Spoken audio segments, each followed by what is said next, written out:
Halo guys, balik lagi channel gue Henry JVD. Kali ini kita akan mereview dongeng yang berjudul Soul Star ya, episode 176. Di sini kita mulai melihat si Lu Feng yang sudah sudah mulai melanjutkan kultivasinya lagi untuk meningkatkan kekuatannya di perusahaan virtual, yaitu di di planet kekacauan ya, kalau nggak salah ya, di galaksi kekacauan. Nah, di situ dia mulai menantang tingkatan yang sebelumnya cuma sampai tingkat level berapa tahu ya, gue juga lupa. Level 7 apa 8 ya. Sekarang udah di atas 10 dia guys, udah 12 sama 13 tuh pokoknya ya. Sekarang ini terakhir ini dia lagi sedang bertarung ya. Kalau dia menang dia bakal naikin tingkatan level lagi guys. Nah, karena beres urusan dia yang sebelumnya dikasih sama perusahaan virtual tuh udah selesai, yang dimana ternyata dia hanya menghukum beberapa orang ya, menghukum siapa tuh namanya, si keturunannya atau cicitnya ya kan, cicitnya kan beda 100 tahun tuh sama dia, ratusan tahun ya. Dia menghukum gara-gara si cicitnya ini atau anggota keturunannya ini pada memanfaatkan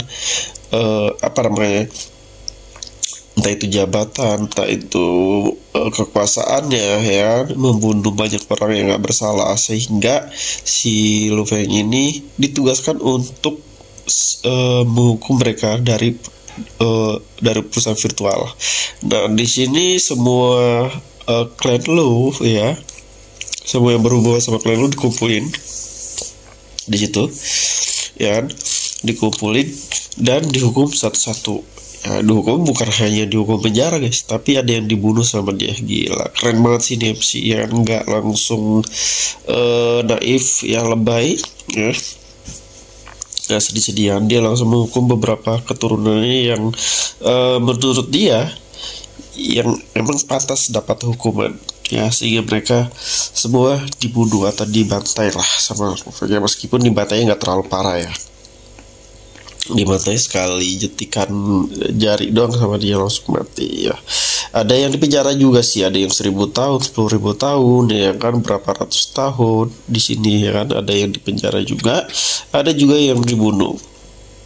Tapi sayangnya sih kurang greget aja karena ditayangnya cuman untuk klan Lu doang ya, kalau gue lihat ya. Gue lupa sih apakah seluruh planet bumi, cuman nggak ditampilin pas di seluruh planet bumi tuh kayak temen-temennya Lu Feng atau negara lain, mungkin ini urusan keluarga kali ya, makanya Lu Feng nggak. Tapi kalau sampai diliatin di seluruh dunia kan seru ya, jadi orang-orang tuh pada mikir-mikir kalau bikin masalah ya kan, apalagi kalau itu berhubungan sama darah klan Lu ya di sini. Nah, di sini ayahnya sendiri tuh nggak dihukum sama dia atau nggak dibunuh. Kalau gue lihat di sini nggak ada penghukuman ya, karena ayahnya itu emang bener-bener nggak bersalah. Malah kalau kita lihat di episode sebelumnya itu nggak tahu apapun malah ya ayahnya itu. Jadi kata gue sih ayahnya ini pure karena emang dia seneng banget main game ya, bikin grup juga karena main game guys, jadi bukan karena ya pengen dapat kekuasaan juga. Jadi dia gak terlalu penting itu ya. Setelah itu ya semuanya udah selesai, dan meskipun dia dinilai jelek ya dalam misi ini, tapi gak apa-apa guys, karena yang penting tuntas. Dan di sini ya dimulai lagi dia untuk mencoba kekuatan barunya lagi, yang lawannya kali ini nantinya bakal lebih sulit lagi. Dia apalagi dia sekarang udah dapat sebuah teknik baru dari si gurunya, kayak Kerasakti, tau kan gurunya Kerasakti itu, dan dia tuh difasilitasi lah teknik-teknik baru ya, agar meningkat kultivasinya. Karena kan musuhnya dia sekarang udah makin banyak juga guys ya kan, bukan lagi satu bumi nih, bukan lagi orang-orang bumi, tapi satu planet, bisa jadi satu galaksi. Karena dia kan di sebelumnya udah menjabat sebagai utusan perusahaan virtual, yang dimana dia tuh kayak hakim lah ya, membantai tugasnya, yang tandanya ya berarti makin banyak musuh dia yang benci sama dia karena mungkin nggak terima sama hukuman dia. Mungkin ada yang bilang ini nggak adil, ya kan, ini nggak sesuai sama jalannya hukum, ya. Contohnya kemarin tuh yang siapa tuh namanya, Planet Kesatria Darah ya kalau salah ya, kalau nggak salah sih Klan Darah gitu ya, yang dibantai juga sama si Lu Feng. Itu juga dia juga sebenarnya pemimpinnya juga nggak terima ya, kliennya sendiri di depan muka dia dibantai.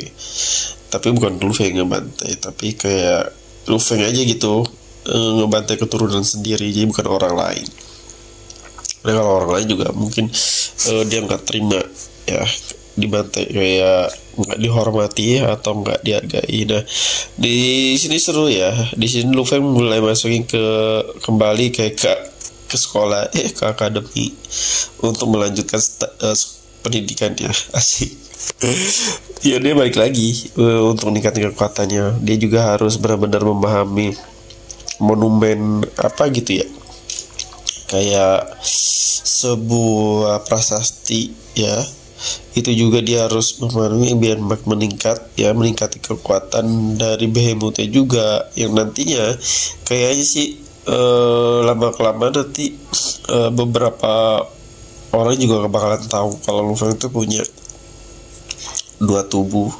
Ya sebenarnya lebih dari 2 tubuh, cuman kan yang di awal tuh cuman tubuh satu sama tubuh yang satu lagi klone. Nah sekarang kan dia udah bisa ganti-ganti juga ya, ada monster satu lagi, cuman belum tunjuk. Ini gue juga penasaran sama monster dia yang satu lagi tuh yang di copy sama dia, pengen tahu aja gitu kekuatannya yang bisa menghentikan waktu ya, kan katanya bisa menghentikan waktu. Jadi bakalan seru tuh kalau lawannya lebih kuat. Dia menggunakan monster tersebut tanpa tanpa harus menggunakan tubuh utama Behemothnya sendiri ya, karena tubuh utama Behemoth juga lagi harus di-upgrade lebih kuat lagi, karena lawannya ini bakalan lebih kuat dari dia sendiri ya. Bukan lagi antar planet dan antar galaksi kali ya nanti musuhnya, ya kan. Ini aja kita dilihatin aja baru beberapa aja ya galaksi. Jadi galaksi itu kayak ada di bumi itu ada kayak Eropa, benua ya, di galaksi juga gue yakin di film ini juga pasti dibuat seperti itu. Oke, mungkin cukup sampai sini. Jadi kalau kalian yang mau belajar desain ilustrasi, desain website, aplikasi UX/UI, atau mau belajar gimana cara menghasilkan uang dari rumah ya, dimanapun kapanpun kalian bisa menghasilkan uang, bisa cek di playlist YouTube gue atau bisa DM gue, nanti kita bisa belajar sama-sama. Nanti gue kirimin link grup ya, di situ udah ada materi bisa kalian pelajari secara gratis. Terima kasih udah nonton video gue, sampai jumpa lagi di next video.